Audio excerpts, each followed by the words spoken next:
to the republic for which it stands, one nation, under God, indivisible, with liberty and justice for all. Good evening, everyone. Welcome to the City Council. Let the record show that all members of the City Council are present, with the exception of Councilman Ted Fairbanks. There's a copy of the Open Meetings Act posted in the meeting room on the west wall and is available to the public at any time during the course of this meeting. First item on the agenda is the consent agenda. All items under the consent agenda are considered to be routine by the City Council and will be enacted by one motion. There will be no separate discussion of these items unless a council member or citizen so requests.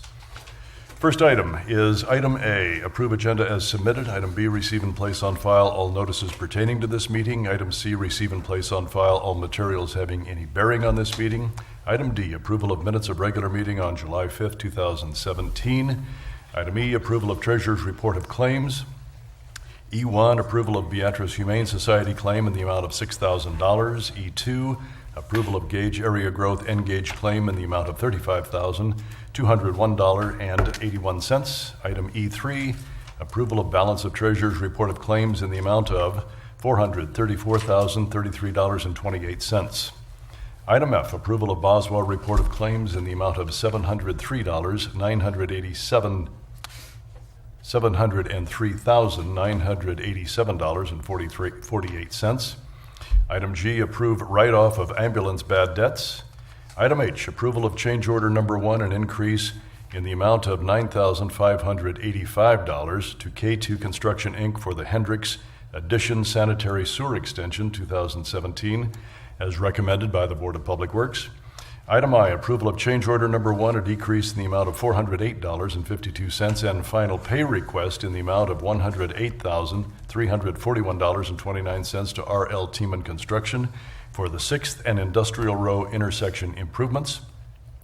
Item J, award bid for the miscellaneous concrete repairs 2017 to R.L. Tiemann Construction in the amount of $97,181.08. Item K, approval of change order number 1, a decrease in the amount of $20,211 to R.L. Tiemann Construction for the miscellaneous concrete repairs 2017. Item L, refer claim of John Hardig regarding damages to his personal property to the city attorney and city insurance carrier for review and disposition. Item M, approval of Beatrice Plus funding request from Keep Beatrice Beautiful in the amount of $3,500 for repairs to the bias relief on the east side of the Municipal Auditorium as recommended by the Beatrice Plus Advisory Board. Item N, resolution number 6083, entering into a letter of agreement for professional services with Felsberg, Holt, and Ulevig to provide an on-call MS4 compliance assistance service. Item O, resolution number 6084, entering into a lease with Beatrice Chamber of Commerce for office space in the Carnegie Building. Item P, resolution number 6085, entering into a supplemental agreement number 2B01222 with NDOR for project number ENH-3442, control number 13212, increasing consultants' compensation for additional work necessary to complete said project. And item Q, resolution number 6086, executing the acquisition contract, warranty deed, affidavit, voucher attachment, and any and all other documents necessary to convey unto the State of Nebraska Department of Roads a permanent easement and temporary easement regarding project number 41-6, 116, project name Adams West Bridge, control number 13204. Is there any item a city council member wants removed from the consent agenda?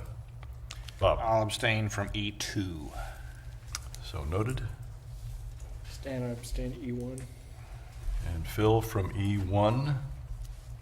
Anything else? I will abstain from M. Mr. Party from M. Anyone else? Anyone from the public? And your vote, please. I beg your pardon.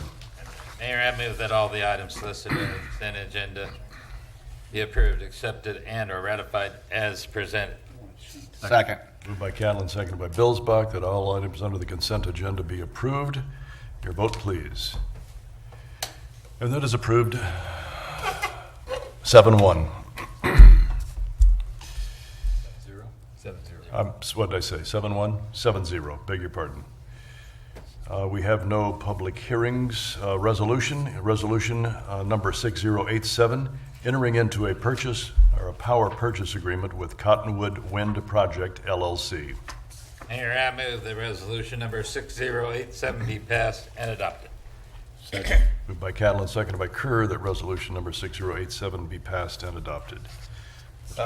We've talked about this a couple of times. The BPW board has talked about this. They did not have an opportunity to make a recommendation on this just due to timing issues. We were working on getting the final language put together late last week. I did meet with the board. They were agreeance with this project moving forward. Cottonwood would like to have this project signed this week, and so that's why we couldn't have another BPW board meeting and have their formal recommendation. Kind of the nuts and bolts of this agreement, a power purchase agreement, otherwise known as a PPA in the industry, is with Cottonwood Wind Project LLC. They are a subsidiary of NextEra Energy, which are the individuals who own the Steel Flats wind farm, to kind of give you some idea of who you're doing business with as you move forward.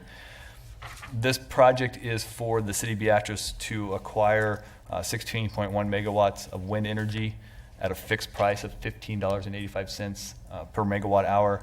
That price is fixed for 25 years. There's no escalation in that price throughout the term of the contract. There may be some questions as to why we're looking to do this. It's a long-term contract, but the biggest thing is that there is a guaranteed fixed price.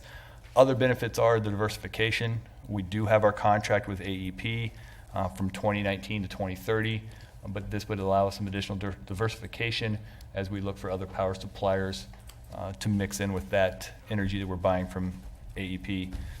The other obvious one is the green energy. It is a renewable energy source. That's also very economical. One of the reasons we turned down the earlier project we looked at for a wind turbine, where the numbers just didn't make sense economically speaking. This one does. A lot of it has to do with just the power or the scale of economies. When you're putting up multiple wind turbines versus one, obviously you get a better price, and you can get a better end price for us then at the end.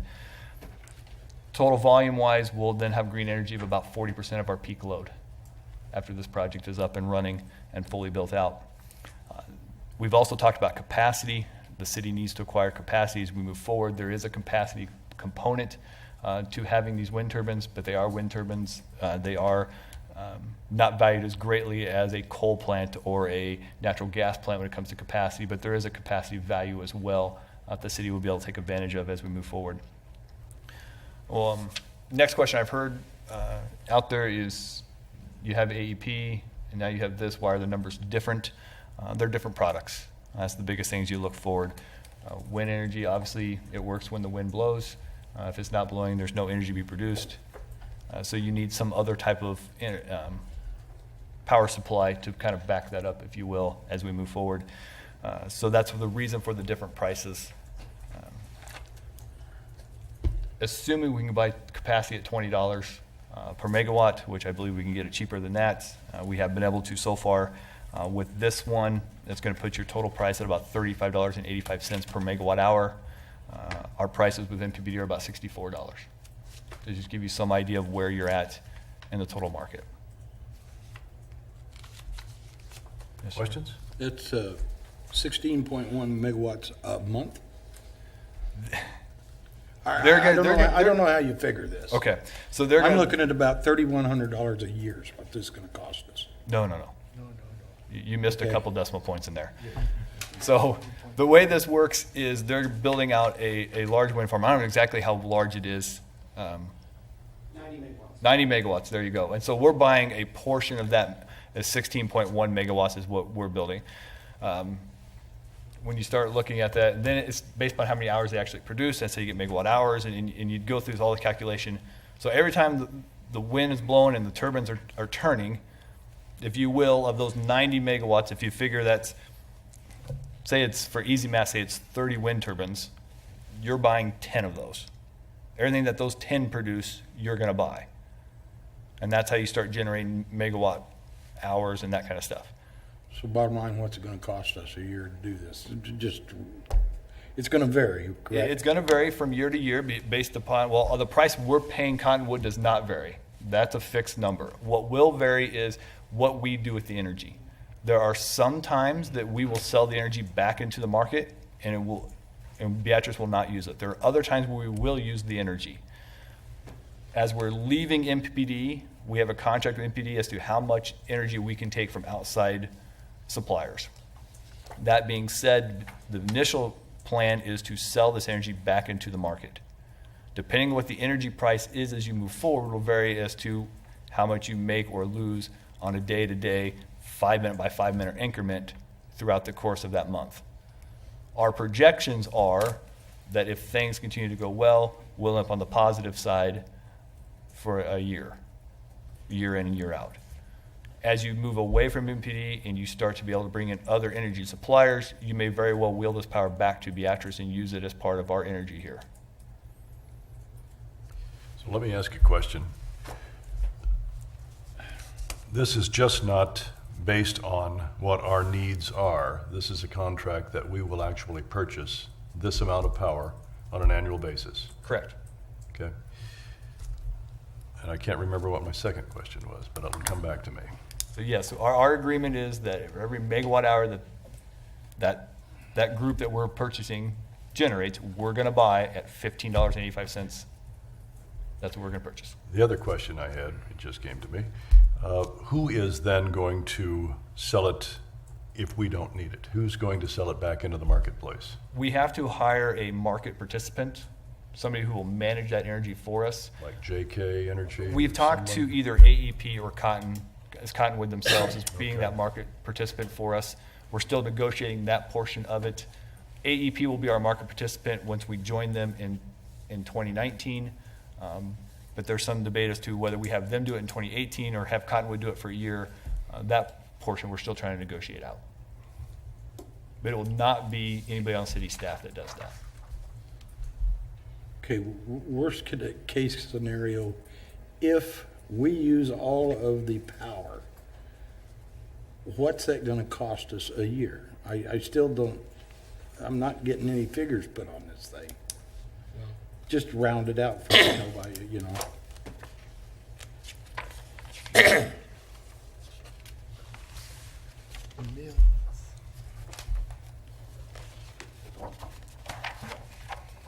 When we've looked at it, again, you've got to assume how much energy it actually can produce, how much is the wind blowing month in and month out. So it's a moving number, but we're projecting that expenses will be $1.2 million A year. a year.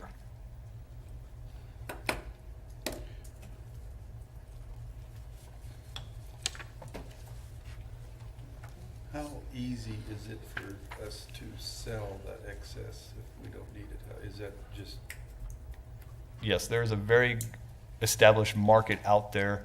Most of the market is done on a day-ahead market. People are putting in forecasts as to what they're going to need the day ahead of time. These guys have gotten very good at being able to forecast those. They've become very good at forecasting how much wind's going to generate the next day, and so they schedule everything. And remember, the SPP, the way it's established is, so I say that I need 40 megawatts tomorrow, and South Sioux City says they need 20, and everybody starts saying what they're going to need for tomorrow. Then they start looking at generators, who can turn on and be the cheapest generators, and they start turning those generation units on first. And whenever the supply matches the demand, that last generator that turns on, that's what sets the price for everybody else. But typically, wind comes in on the low end, so one of the cheap generators that turns on first. So your wind energy gets dispatched early, and the price gets set as the last generator that comes into the market. so give me a scenario of how much more we would charge somebody above what we pay for. Do we have a scenario of what that would be? If we've looked at it, if you kind of looked at what the market has done lately, and you want to be conservative, we've looked at about $18.50, somewhere in that ballpark per megawatt hour. So you bought it for 15 and some change, you're selling it for 18 and some change, you're making, about $3 per megawatt hour is kind of what we've projected. Do you think that they are selling the other municipalities, like Sioux and who else is going on with them? That's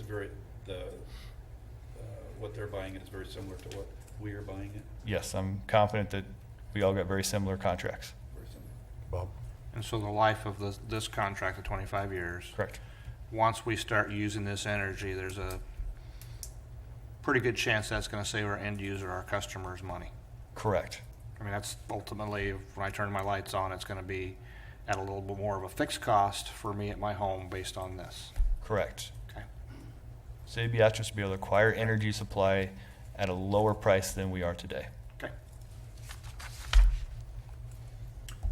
This is basically what we have talked about in the past at our other meeting. Nothing else has really changed. You know, the only things that have changed are a bunch of attorneys negotiated for a very long time and took a 79-page document and dissected it. And I think the last time we were arguing over the word should be to or from. And I think we got that settled. But substantially, no, nothing else has changed from the last time we discussed it. Hypothetically, do you see us selling it for less than what it is costing us? There may be days that you do, but typically no. Again, when we ran our numbers, we were very conservative. You would need natural gas prices to basically bottom out. You would need the energy, a great recession, something like that where demand just fell off, where you would start seeing the prices get down low enough where you're not able to make this economically viable anymore.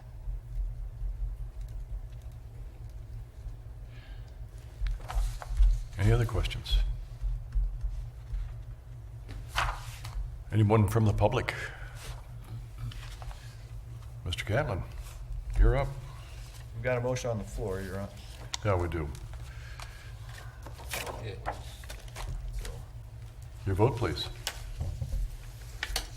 That is approved 7-1. 7-0. I did it again. Beg your pardon. I didn't vote against that. Fairbanks is gone. It screws me. Ted would have voted yes. Resolution number 6087 has been passed and adopted. Big one there, yes. Next item is the public forum. Purpose of the public forum is for the presentation of an item by the general public to the city council for consideration at a later date. No discussion or action will be taken by the city council at this time. Any city councilman have anything for the public forum? Bob? I thought it was nice at the Governor's Economic Summit that Beatrice did very well as far as all the progress we've made. And our superintendent did a wonderful job in his presentation. I would agree. Anyone from the public for the public forum? All right, we'll go into discussion and reports. Tobias? Once again, my monthly report's available for you to look at. A couple of highlights. First one is probably the franchise agreement with Charter. Charter has a franchise agreement to provide cable TV here in the community, along with a number of other services. Ours is one of the last contracts out there. It's a month-to-month contract. And Charter obviously doesn't like a month-to-month contract. They would like something a little more long-term. And so we have been negotiating this contract for, I want to say we're on 18 months now. We're getting closer.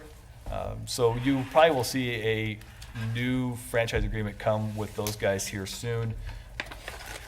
It's non-exclusive, and so you can have other providers that want to come in, but Charter doesn't have a lot of incentive to upgrade their facilities if they know that in a month the city could kick them out and have them bring in a different provider. So that's what we're trying to secure, something a little bit longer term. Downtown revitalization, the phase 2 grant is underway. Applications have been received. We got about 26 applications, totaling somewhere about $750,000 worth of grant request. Obviously, we have $340,000 available, so we have a shortfall. We figured we would. The committee is reviewing those applications and trying to make some sense out of what's there and come back and make a recommendation. Ultimately, this body will make the final decision as to which grants get funded and at what levels. So we'll bring them all to you, and the committee will make their recommendations, and you guys will do what you want as we move forward. We had a grant application from DEQ to do an assessment of the Dempster's property. That assessment has taken place. The week of 4th of July, there was a gentleman from Olson Associates that came down and did the environmental assessment, and Rob Merrow and Chet McGrewy went on the site and did their inspections of the various buildings. They're all working up their reports now, putting everything together. But that assessment has been done, so hopefully we'll have some idea of what's there and can continue to kind of move forward with that piece of property. Yeah, Does that include the whole property or just portions of it? that includes the entire property. Every building? They walked through every building. I think Chet took no longer, he took hundreds of photographs. It's ridiculous. Not only did it include the Dempster's property, but include what's commonly referred to as the Dempster's dump, and include that property as well. And so we try to include everything that was there. The nice part is the grant from DEQ covered the entire cost. And so other than our staff being there and doing our search, we didn't have any costs involved in the process. And then if you haven't noticed, if you haven't been over to Riverside Park, the new soccer field has been staked. And so they're starting progress on getting that built and worked up. The first step is to come in and disc all the grass and get it removed. And then we have to bring in some dirt to bring up the height and fill in the soccer field B. We're looking to bring the dirt off of the Ridgeview Drive extension, the drive that goes out to the turkey hatchery. There'll be some excess dirt there we know of. We're looking to bring that and haul it to Riverside Park as part of that project. So, I'm glad we're putting that in, but do we have occupants for that for next year or the year Yes. beyond? yes, if I can get it built yet before fall, they would play there this fall, but They, the Nighthawks, Beatrice Nighthawks. They're the soccer organization in town. They've got age groups from, little kids. I want to say first, second graders up to middle school. Usually by high school, I think they kind of age out at that point. They would like to have home tournaments, but they have home tournaments, they got to have home fields, and so so they're helping, but they put in the application Beatrice Plus for this field, and Any questions of Tobias? Yep. The only thing, and, I guess sometimes I'm blunt, but one of the things that I have gotten is a lot of feedback with a lack of customer service when you call Spectrum Charter. And so I think as you talk about that contract, I think they do need to know that there's a certain segment across the entire city that's disappointed with their performance when there is outages. we are working on other solutions. Just had to throw it out there because I will tell you, that's one of the feedback that I have gotten. Phil? I just thought it chime in. I think that's great that we actually had that many facade improvement requests, that we actually doubled what we were hoping for. And that's just unbelievable. When we first did it, I didn't know if we even have hardly anybody, but here we're doubled what we have. So that's a good deal. People actually want to take the time and go for their facade improvement. That's going to be nice. I wasn't sure either. If you read the grant, we actually wrote a poison pill into it, which basically said if we didn't have enough people to take the money, the city could use the money. So for our own building, because I wasn't sure if people would use it, and luckily we were able to find enough applicants out there who want to take advantage of the program. So What are we going to do with all of our mulch from the tree limbs that was damaged in the storm? So the grinder has finished at Second and Ella Street. He's now moved to the other dump site at First and Ella, then he'll move out to the landfill. All of the mulch there will be hauled off back to the landfill. They'll use it as part of their alternative daily cover. They have a permit to be able to mix half mulch or wood chips with dirt, and so they'll use it there. If not, they'll go into the compost and work it into that site as well. So it may take us a while to get it moved. Now's not the time that Jason has a lot of free guys to move mulch around, so it may sit there a little longer than anybody would like to see maybe. But between concrete work and asphalt work, his guys are trying to get that done and first. Okay. As far as the downtown revitalization grant, will we hear those like in a work session first and then vote on a regular meeting?